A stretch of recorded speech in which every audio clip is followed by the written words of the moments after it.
To mighty London came an Irish lad one day.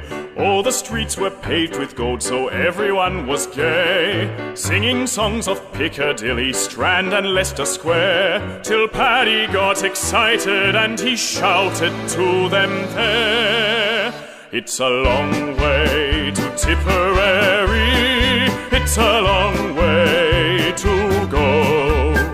It's a long way to Tipperary, to the sweetest girl I know. Goodbye, Piccadilly, farewell, Leicester Square. It's a long, long way to Tipperary, but my heart's right there." Paddy wrote a letter to his Irish Molly-O, saying, "Should you not receive it, write and let me know. If I make mistakes in spelling, Molly dear," said he, "remember it's the pen that's bad, don't lay the blame on me. It's a long way to Tipperary, it's a long way to go. It's a long way to Tipperary, to the sweetest girl I know. Goodbye, Piccadilly, farewell, Leicester Square. It's a long, long way to Tipperary, but my heart's right there."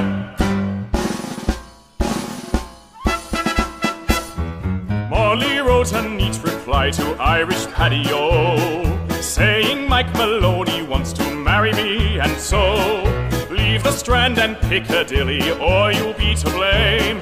For love has fairly drove me silly, hoping you're the same. It's a long way to Tipperary, it's a long way to go. It's a long way to Tipperary, to the sweetest girl I know.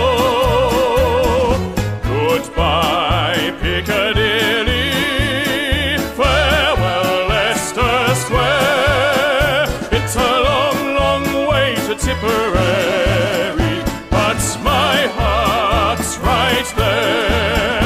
It's a long, long way to Tipperary, but my heart's right there."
I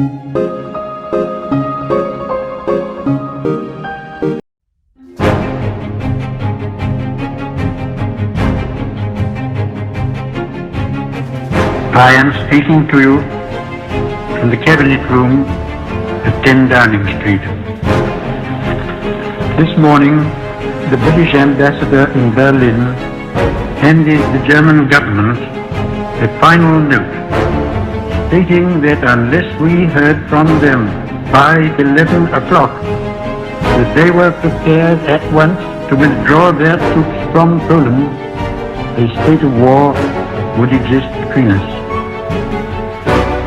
I have to tell you now that no such undertaking has been received, and that consequently this country is at war with Germany. You can imagine what a bitter blow it is to me that all my long struggle to win peace has failed. Yet I cannot believe that there is anything more or anything different that I could have done and that would have been more successful. Up to the very last, it would have been quite possible to have arranged a peaceful and honorable settlement between Germany and Poland. But Hitler would not have it. He had evidently made up his mind to attack Poland whatever happened.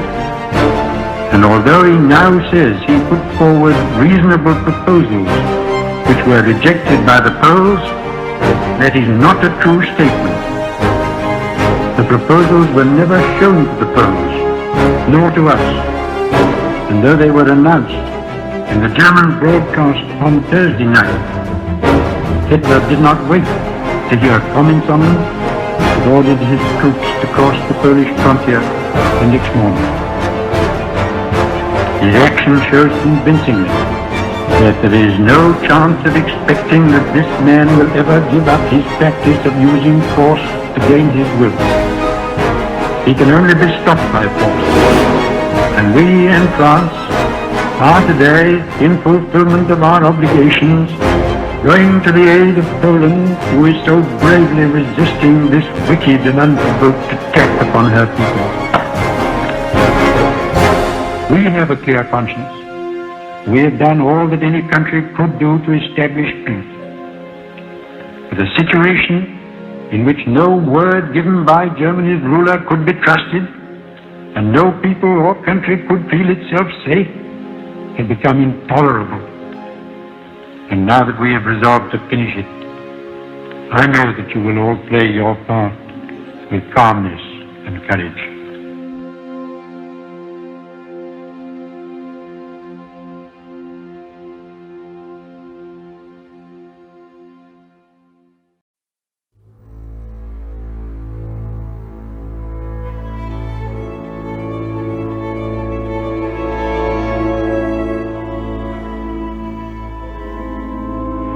This was a great trial of strength between the British and German air forces.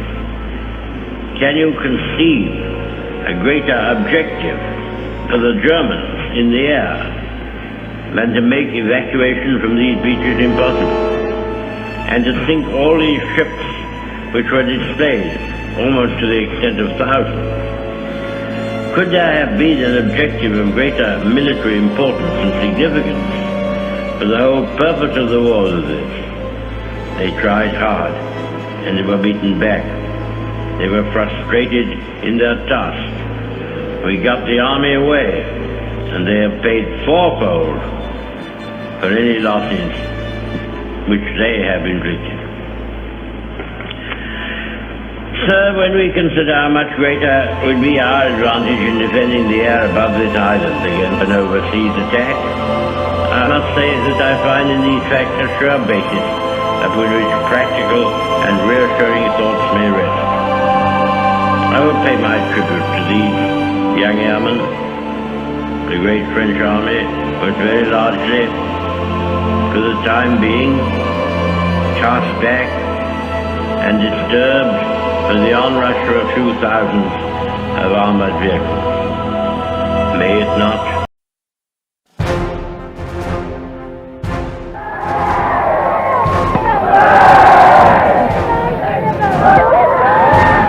our Prime Minister has come back from his third and greatest journey, and he said that the settlement of the Czechoslovakian problem, which has now been achieved, is, in my view, only the prelude to a larger settlement in which all Europe may find peace.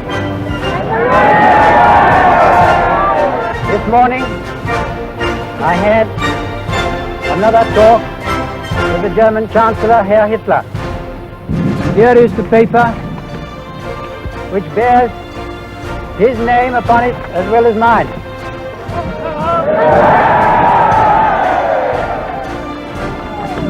Some of you perhaps have already heard what it contains, but I would just like to read it to you. We, the German Führer and Chancellor, and the British Prime Minister have had a further meeting today and are agreed in recognizing that the question of Anglo-German relations is of the first importance for the two countries and for Europe. We regard the agreement signed last night and the Anglo-German naval agreement as symbolic of the desire of our two peoples never to go to war with one another again. We are resolved that the method of consultation shall be the method adopted to deal with any other questions that may concern our two countries, and we are determined to continue our efforts to remove possible sources of difference and thus to contribute to assure the peace of Europe.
Mr. Speaker, on Friday evening last, I received His Majesty's commission to form a new administration. It was the evident wish and will of Parliament and the nation that this should be conceived on the broadest possible basis, and that it should include all parties, both those who supported the late government and also the parties of the opposition. I have completed the most important part of this task. A war cabinet has been formed of 5 members, representing, with the Liberal opposition, the unity of the nation. The 3 party leaders have agreed to serve either in the war cabinet or in high executive office. The 3 fighting services have been filled. It was necessary that this should be done in one single day on account of the extreme urgency and rigor of events.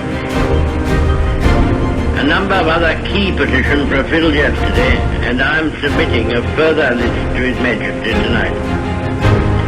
I hope to complete the appointment of the principal ministers during tomorrow. The appointment of the other ministers usually takes a little longer, but I trust that when Parliament meets again, this part of my task will be completed, and that the administration will be complete in all respects. Sir, I considered it in the public interest to suggest that the House should be summoned to meet today. Mr. Speaker agreed and took the necessary steps in accordance with the powers conferred upon him by the resolution of the House. At the end of the proceedings today, the adjournment of the House will be proposed until Tuesday, the 21st of May, with, of course, provision for earlier meeting if need be. The business to be considered during that week will be notified to members at the earliest opportunity. I now invite the House, by the resolution which stands in my name, to record its approval of the steps taken and to declare its confidence in the new government. Sir, to form an administration of this scale and complexity is a serious undertaking in itself. But it must be remembered that we are in the preliminary stage of one of the greatest battles in history, that we are in action at many points in Norway and in Holland, that we have to be prepared in the Mediterranean, that the air battle is continuous, and that many preparations have to be made here at home. In this crisis, I hope I may be pardoned if I do not address the House at any length today. I hope that any of my friends and colleagues or former colleagues who are affected by the political reconstruction will make all allowances for any lack of ceremony with which it has been necessary to act. I would say to the House, as I said to those who have joined the government, I have nothing to offer but blood, toil, tears, and sweat. We have before us an ordeal of the most grievous kind. We have before us many, many long months of struggle and of suffering. You ask what is our policy? I will say it is to wage war by sea, land, and air, with all our might, with all the strength that God can give us. To wage war against a monstrous tyranny never surpassed in the dark and lamentable catalogue of human crime. That is our policy. You ask, what is our aim? I can answer in one word: victory. Victory at all costs. Victory in spite of all terror. Victory however long and hard the road may be. But without victory there is no survival. Let that be realized. No survival for the British Empire. No survival for all that the British Empire stood for. No survival for the urge and impulse of the ages that mankind will move forward towards its goal. But I take up my task with buoyancy and hope. I feel sure that our cause will not be suffered to fail among men. This time I feel entitled to claim the aid of all. I say, come then, let us go forward together with our united strength.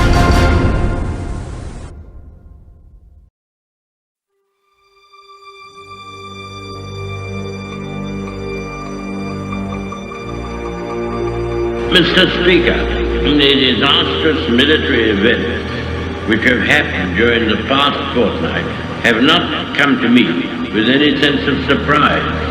Indeed, I indicated a fortnight ago, as clearly as I could to the House, that the worst possibilities were open. And I made it perfectly clear that whatever happened in France would make no difference to the resolve of Britain and the British Empire to fight on, if necessary for years, if necessary alone. I have thought it right upon this occasion to give the House and the country some indication of the solid, practical ground upon which we base our inflexible resolve to continue the war. There are a good many people who say, never mind, win or lose, sink or swim, better die than submit to tyranny, and such a tyranny. And I do not dissociate myself from them. But I can assure them that our professional advisors of the three services unitedly advise that we should carry on the war, and that there are good and reasonable hopes of final victory. We have fully informed and consulted all the self-governing dominions. These great communities, far beyond the oceans, who have been built up on our laws and on our civilization, and who are absolutely free to choose their course, but are absolutely devoted to the ancient motherland, and who feel themselves inspired by the same emotions which lead me to stake our all. People be like, let's go.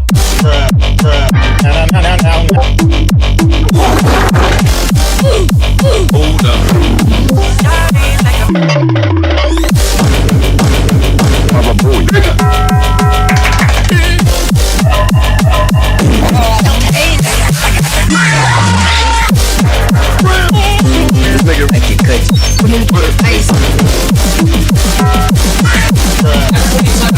Alex is a stupid.